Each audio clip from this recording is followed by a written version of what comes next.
Imagine a king so powerful that he could change the religion of an entire nation, yet so broken in his final days that his courtiers could barely stand the stench of his rotting body.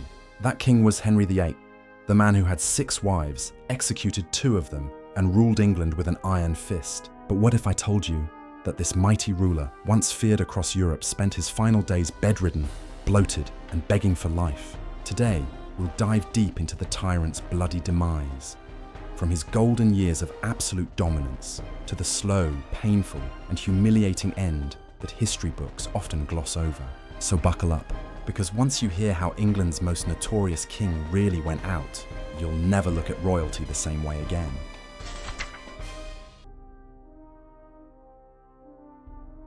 At first, Henry VIII wasn't the monster we think of today. He was young, tall, athletic, the ultimate Renaissance prince. Think of him as the medieval equivalent of a celebrity athlete and rock star, all rolled into one. He loved hunting, jousting, music, and, most importantly, being admired. And he was admired. He became king at just 17 years old, inheriting unimaginable wealth and power. But here's where it gets interesting. Henry wasn't content with just being king. He wanted to be remembered as the king.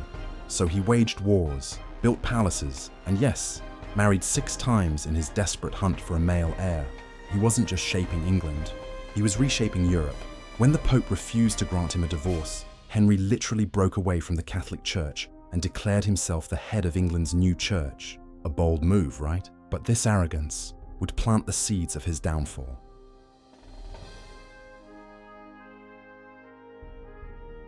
Here's where the story takes a dark turn. In 1536, Henry had a terrible accident while jousting. His horse fell on him, leaving him unconscious for 2 hours. Sounds like a nightmare, right? But worse than that, his leg got severely injured. At first people thought he'd recover, but the wound never properly healed. It turned into a chronic ulcer that oozed pus and smelled so bad. People gagged when they entered his chamber. Combine that with Henry's love for feasts. Imagine whole roast boars, mountains of bread, gallons of ale, and you've got a recipe for disaster. He ballooned to over 300 pounds, his mobility limited, his body constantly in pain. Now pause for a second. Imagine being the most feared man in Europe, yet unable to climb stairs without help. That contrast, power on paper but weakness in reality, haunted him. And as his body failed, so did his mind.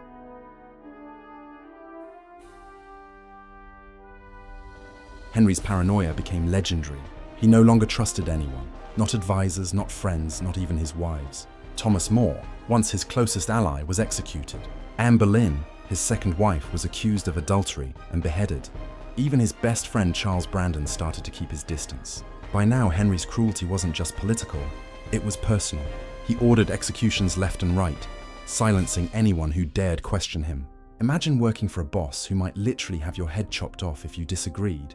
Yeah, not the best workplace environment. And yet, Henry still believed he was destined for greatness. Obsessed with leaving a lasting legacy, he demanded obedience while his health crumbled. Here's the irony. The more he lashed out, the more isolated he became. And in those dark, lonely nights, surrounded by whispers of betrayal, Henry began to feel the weight of his empire crushing down on him. But the worst was yet to come.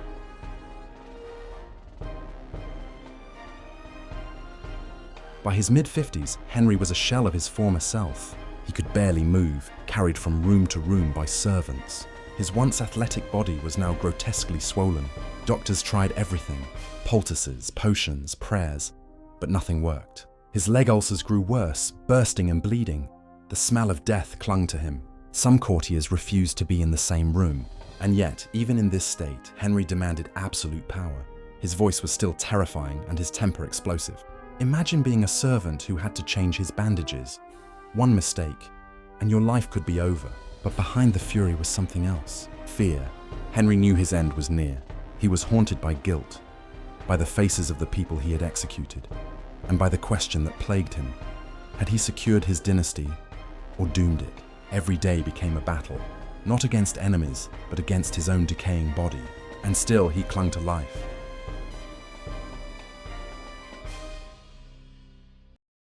January 1547, the king was dying. Henry VIII lay in his bed, unable to rise. His courtiers tiptoed around him, terrified of his wrath, even as he slipped closer to death. Few dared to speak of the obvious. The king was finished.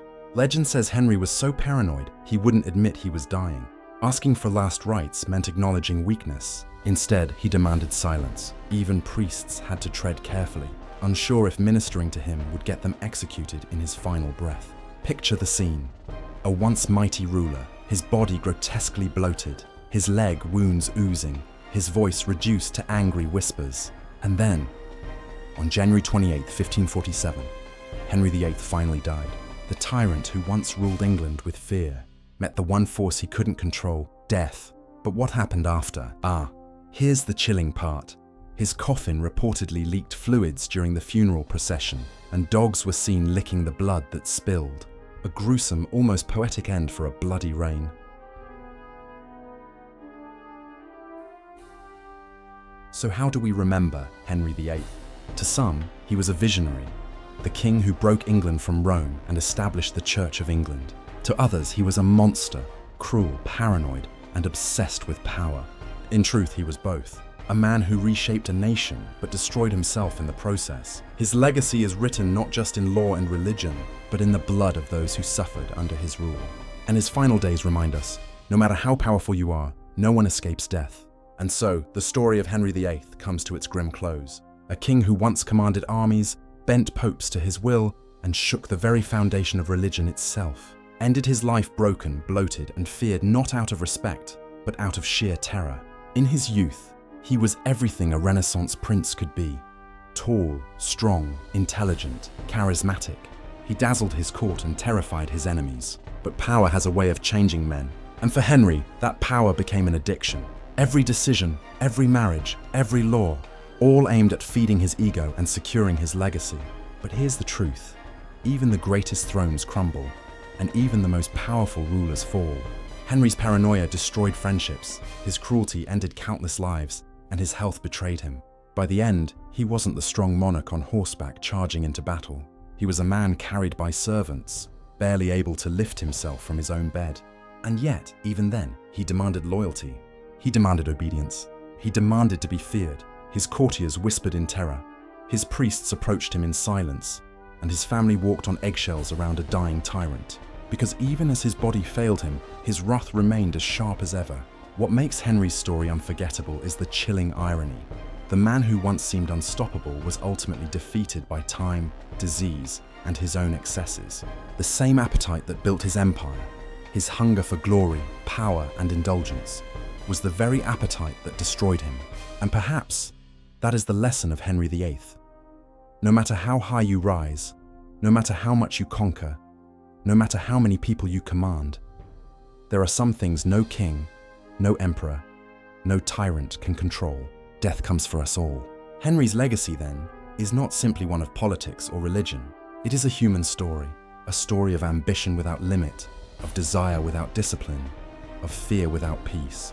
He reshaped England forever, but in the process, he destroyed himself. And in the end, the world remembered not his laughter, not his music, not his golden youth, but the stench of his rotting body and the blood of those he ordered to die. So what do we take away from this? That power is fleeting, that fear cannot buy love, and that every empire, no matter how mighty, will one day fall. Henry VIII teaches us that the real legacy of a ruler isn't just in the monuments they build, but in the lives they touch and the lives they destroy.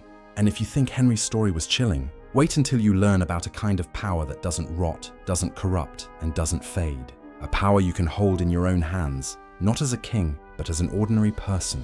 I'm talking about the power of compounding. It may not sound as dramatic as a tyrant's downfall, but trust me, it's a force just as unstoppable. If you want to see how small choices today can build an empire of wealth tomorrow, make sure you click on the video right here at the end of this one. Because kings may fall, but your future doesn't have to.